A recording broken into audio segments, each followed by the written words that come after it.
ఉమ్మడి ఆదిలాబాద్ జిల్లా వ్యాప్తంగా ఫస్ట్ ఫేజ్ పంచాయతీ ఎన్నికల్లో సర్పంచ్ అభ్యర్థులు మెజార్టీ స్థానాల్లో కాంగ్రెస్ పార్టీ కైవసం చేసుకున్న పరిస్థితి, కాంగ్రెస్ పార్టీ బలపరిచిన అభ్యర్థులు సర్పంచ్లుగా గెలిచిన పరిస్థితి కనబడింది. అయితే కొన్ని నియోజకవర్గాల్లో కొన్ని ప్రధాన మండల కేంద్రాల్లో ఉట్నూరు లాంటి కేంద్రాల్లో బీఆర్ఎస్ కాంగ్రెస్ రెండు ఓడిపోయిన పరిస్థితి, స్వతంత్ర అభ్యర్థి గెలిచిన పరిస్థితి, ఇటువంటి అంశాలంతా కూడా చర్చనీయాంశంగా మారింది.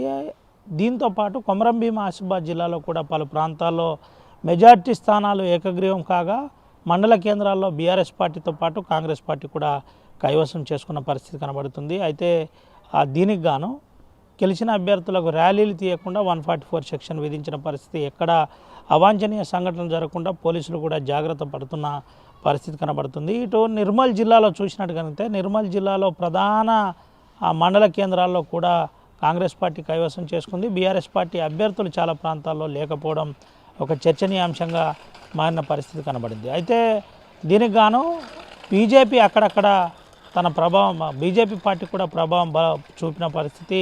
కాంగ్రెస్తో పాటు బీఆర్ఎస్ అటు బీజేపీ అభ్యర్థులు ఎవరైతే సర్పంచ్ అభ్యర్థులు ఉన్నారో వాళ్ళు కూడా కొన్ని మండల కేంద్రాల్లో కొన్ని జీపీల్లో గెలిచిన పరిస్థితి కనబడింది. అయితే మూడు పార్టీల బలపరిచిన అభ్యర్థులతో పాటు ముఖ్యంగా ఈసారి యువత ఎక్కువ ప్రభావం చూపిన పరిస్థితి, ఇండిపెండెంట్ అభ్యర్థులు గెలిచిన పరిస్థితి, ఇండిపెండెంట్ అభ్యర్థుల సంఖ్య పెరిగింది. ఉమ్మడి ఆదిలాబాద్ జిల్లా వ్యాప్తంగా విద్యావంతులు ఈసారి స్థానిక ఎన్నికలలో ఎక్కువగా నామినేషన్ వేశారు. నామినేషన్ వేసిన అనంతరం గెలిచిన పరిస్థితి కనబడింది. ఇటు మంచిర్యాల జిల్లాలో మనం ఒక ప్రధాన అంశం చెప్పుకునే ప్రయత్నం చేద్దాం. హాజీపూర్లో ఒక సర్పంచ్ అభ్యర్థి దాదాపుగా 60 కోట్ల రూపాయలు లీగల్ మనీ చూపెట్టాడంటే పరిస్థితి ఏ విధంగా ఉందో అర్థం చేసుకోవాలి. దీంతోపాటు ఏ స్థాయిలో ప్రచారం చేశారో కూడా అర్థం చేసుకోవాలి. ఈ ఎన్నికల్లో చాలా బలవంతులతో పాటు